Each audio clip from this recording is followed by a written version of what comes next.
Radio ലൈമിന്റെ പ്രിയ ശ്രോതാക്കൾക്ക് weekly വിത്ത് അയനാടൻ എന്ന ഷോയിലേക്ക് സ്വാഗതം. പോയ വാരത്തെ പ്രധാന സംഭവങ്ങളെ കോർത്തിണക്കിക്കൊണ്ടുള്ള ഈ വാർത്താധിഷ്ഠിത പരിപാടിയിൽ നിങ്ങളോടൊപ്പമുള്ളത് ലിൻസ് അയനാടൻ.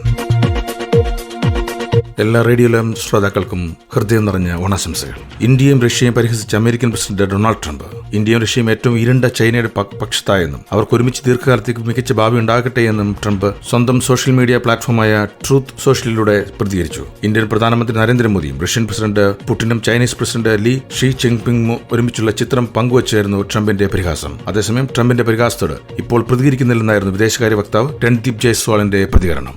ഇന്ത്യയും ചൈനയും ഭീഷണിപ്പെടുത്താൻ ശ്രമിക്കരുതെന്ന് ട്രംപിന് റഷ്യ കഴിഞ്ഞ ദിവസം മുന്നറിയിപ്പ് നൽകിയിരുന്നു. ട്രംപിന്റെ നയങ്ങളെ രൂക്ഷമായ ഭാഷയിലാണ് റഷ്യൻ പ്രസിഡന്റ് പുടിൻ വിമർശിച്ചതും. ഇന്ത്യയും ചൈനയും വ്യാപാര പങ്കാളികളെന്ന് വിശേഷിപ്പിച്ച പുടിൻ ഏകാധിപത്യ ഭാഷ ഏഷ്യൻ ശക്തികളോട് വേണ്ടെന്നും കൂട്ടിച്ചേർത്തു. കൊളോണിയൽ യുഗം കഴിഞ്ഞുവെന്ന് അമേരിക്ക മനസ്സിലാക്കണം. പങ്കാളികളായ രാജ്യങ്ങളോട് ഇത്തരത്തിൽ പെരുമാറാനാകില്ല എന്ന് അവർ മനസ്സിലാക്കണമെന്നും അദ്ദേഹം വിമർശിച്ചു. എല്ലാം ശരിയാകുമെന്ന പ്രതീക്ഷയുമാണ് അദ്ദേഹം പങ്കുവച്ചിരിക്കുന്നത്. റഷ്യയിൽ നിന്ന് ക്രൂഡ് ഓയിൽ വാങ്ങുന്നതുൾപ്പെടെയുള്ള കാര്യങ്ങൾ ചൂണ്ടിക്കാട്ടി ഇന്ത്യക്കെതിരെ കൂടുതൽ നടപടികൾ കൈക്കൊള്ളുന്ന ട്രംപിന്റെ മുന്നറിയിപ്പുകളുടെ പശ്ചാത്തലത്തിലാണ് റഷ്യൻ പ്രസിഡന്റിന്റെ ഈ പരാമർശം.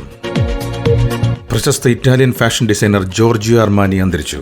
അദ്ദേഹത്തിന് 91 വയസ്സായിരുന്നു. വാർദ്ധക്യസഹജമായ അസുഖത്തെ തുടർന്ന് ചികിത്സയിലായിരുന്നു അർമാനി. അതീവ ദുഃഖത്തോടെ വിയോഗ വാർത്ത അറിയിക്കുന്നുവെന്ന് അർമാനി ഗ്രൂപ്പ് അറിയിച്ചു. വീട്ടിൽ വെച്ചായിരുന്നു അന്ത്യം. അമേരിക്കൻ പ്രസിഡന്റ് ഡൊണാൾഡ് ട്രംപിന്റെ ഇരട്ടി തീരുവ ചുമത്തൽ ഇന്ത്യയുടെ വളർച്ചയെ ബാധിക്കുമെന്ന് മുന്നറിയിപ്പുമായി ഇന്ത്യയുടെ മുഖ്യ സാമ്പത്തിക ഉപദേഷ്ടാവ് വി അനന്ത നാഗേശ്വരൻ. ഇത് ഏറ്റവും അധികം പ്രതിഫലിക്കുക നടപ്പ് സാമ്പത്തിക ബാധത്തിലായിരിക്കുമെന്നും അനന്ത നാഗേശ്വരൻ പറഞ്ഞു. എങ്കിലും താരിഫ് നടപടി താൽക്കാലികമായിരിക്കുമെന്നും നിലവിലെ സമീപനം കുറച്ചനുസരിച്ച് ഒരു പോസിറ്റീവ് പ്രതികരണമാണ് അമേരിക്കയുടെ ഭാഗത്തുനിന്ന് പ്രതീക്ഷിക്കുന്നതെന്നും അനന്ത നാഗേശ്വരൻ പറഞ്ഞു. ഇക്കഴിഞ്ഞ ഓഗസ്റ്റ് വരെ മാത്രമായിരുന്നു താരിഫ് ഇല്ലാത്ത സാധനങ്ങൾ കയറ്റുമതി ചെയ്യാൻ കഴിയുമായിരുന്നത്. അതിനാൽ സാമ്പത്തിക പ്രശ്നങ്ങളുടെ പ്രതിഫലനം അത്തരത്തിലായിരിക്കും പ്രകടമാകുകയെന്ന് അനന്ത നാഗേശ്വർ കൂട്ടിച്ചേർത്തു. അതേസമയം തീരുവ വിഷയത്തിൽ ഇന്ത്യയുമായിട്ടുള്ള പ്രശ്നങ്ങൾ പരിഹരിക്കാനാകുമെന്ന് വ്യക്തമാക്കി US ട്രഷറി സെക്രട്ടറി സ്കോട്ട് ബൈസന്റ് കഴിഞ്ഞ ദിവസം രംഗത്തെത്തിയിരുന്നു. ഇന്ത്യയും അമേരിക്കയും തമ്മിൽ ഇപ്പോൾ നടക്കുന്ന യുദ്ധം ഡൽഹിക്കും വാഷിംഗ്ടണും തീർക്കാനുള്ളതേ ഉള്ളൂ എന്ന് സ്കോട്ട് ബൈസന്റ് പ്രതികരിച്ചിട്ടുണ്ട്.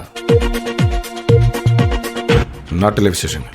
GST പരിഷ്കരണത്തിന് GST കൌൺസിൽ അംഗീകാരം നൽകി. ഇനി മുതൽ 5%, 18% എന്നിങ്ങനെ 2 GST സ്ലാബുകൾ മാത്രമായിരിക്കും ഉണ്ടാകുക. 12%, 28% എന്നീ സ്ലാബുകൾ ഒഴിവാക്കി. ധനമന്ത്രി നിർമ്മല സീതാരാമനാണ് ഇക്കാര്യം പ്രഖ്യാപിച്ചത്. സെപ്റ്റംബർ 22 മുതൽ പുതിയ നിരക്കുകൾ പ്രാബല്യത്തിൽ വരും. പുതുക്കിയ പരിഷ്കരണങ്ങൾ അനുസരിച്ച് നിത്യോപയോഗ സാധനങ്ങൾക്ക് വില കുറയും. പനീർ, പാൽ, റൊട്ടി, ചപ്പാത്തി, കടല തുടങ്ങിയവയ്ക്കും ജീവരക്ഷാ മരുന്നുകൾക്കും GST ഉണ്ടാകില്ല. Tooth paste, soap, tooth brush, hair oil, cycle, pasta, noodles, നെയ്യ്, വെണ്ണ, കോഫി, ചോക്ലേറ്റ് എന്നിവയ്ക്ക് ഇനി മുതൽ 5% GST സ്ലാബിൽ ഉൾപ്പെടും. വ്യക്തിഗത ലൈഫ് ഇൻഷുറൻസ്, മെഡിക്കൽ ഇൻഷുറൻസുകളുടെയും GSTയിൽ നിന്ന് ഒഴിവാക്കിയിട്ടുണ്ട്. TVകൾക്ക് 18% ഇനി GST.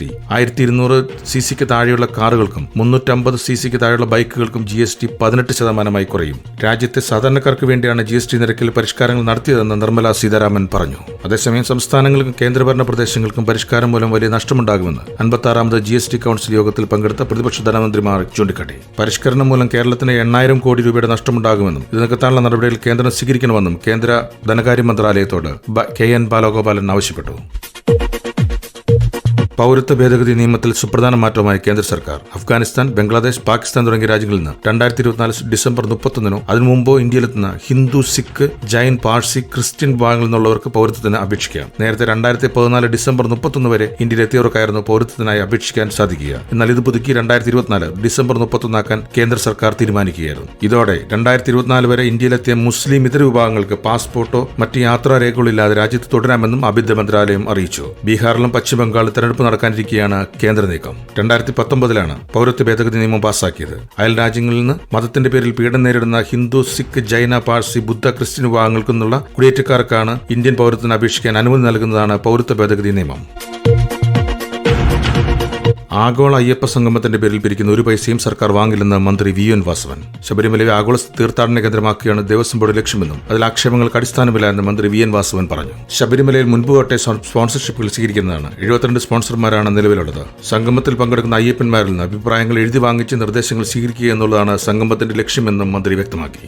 സംഗമത്തിന്റെ രജിസ്ട്രേഷൻ തുടങ്ങിക്കഴിഞ്ഞു. ആത്മീയ നേതാക്കളും അയ്യപ്പ ഭക്തരും ജനപ്രതിനിധികളും പങ്കെടുക്കുമെന്ന് Devaswom board president PS Prasanth പറഞ്ഞു. രാഷ്ട്രീയ പാർട്ടികൾക്ക് ഔദ്യോഗികമായ ക്ഷണമുണ്ടാകില്ല എന്നും രാഷ്ട്രീയം പാടില്ല എന്നതാണ് തീരുമാനമെന്നും തിരുവിതാംകൂർ ദേവസ്വം ബോർഡ് പ്രസിഡന്റ് വ്യക്തമാക്കിയിട്ടുണ്ട്. കേരളത്തിൽ ഓണക്കാല മദ്യവിൽപ്പനയിൽ റെക്കോർഡ് വരുമാനം. ഓണത്തിനോടനുബന്ധിച്ച് കഴിഞ്ഞ 12 ദിവസത്തിനുള്ളിൽ 826.38 കോടി രൂപയുടെ മദ്യമാണ് ബെവ്കോ ഔട്ട്ലെറ്റിലൂടെ വിറ്റുപോയത്. കഴിഞ്ഞ വർഷത്തേക്കാൾ 50 കോടി രൂപയുടെ അധികം മദ്യമാണ് വിറ്റുപോയിരിക്കുന്നത്. ഉത്രാട ദിനം മാത്രം 137.64 കോടി രൂപയുടെ മദ്യം വിറ്റു. കഴിഞ്ഞ വർഷം ഇത് 126 കോടിയായിരുന്നു. ഉത്രാട ദിന വിൽപ്പനയിൽ കൊല്ലം ജില്ലയിലെ കരുനാഗപ്പള്ളി ഔട്ട്ലെറ്റിലാണ് ഏറ്റവും കൂടുതൽ മദ്യം വിൽപ്പന നടന്നത്. 1.24 കോടി രൂപയുടെ മദ്യം വിറ്റ കൊല്ലം ജില്ലയിലെ തന്നെ ആശ്രമ ഔട്ട്ലെറ്റാണ് രണ്ടാം സ്ഥാനത്ത്. 6 ഔട്ട്ലെറ്റുകളിലാണ് 1 കോടി രൂപയ്ക്ക് മുകളിൽ ഉത്രാട ദിനത്തിൽ വിൽപ്പന നടന്നത്. ഇത് സർവകലാ റെക്കോർഡാണ്.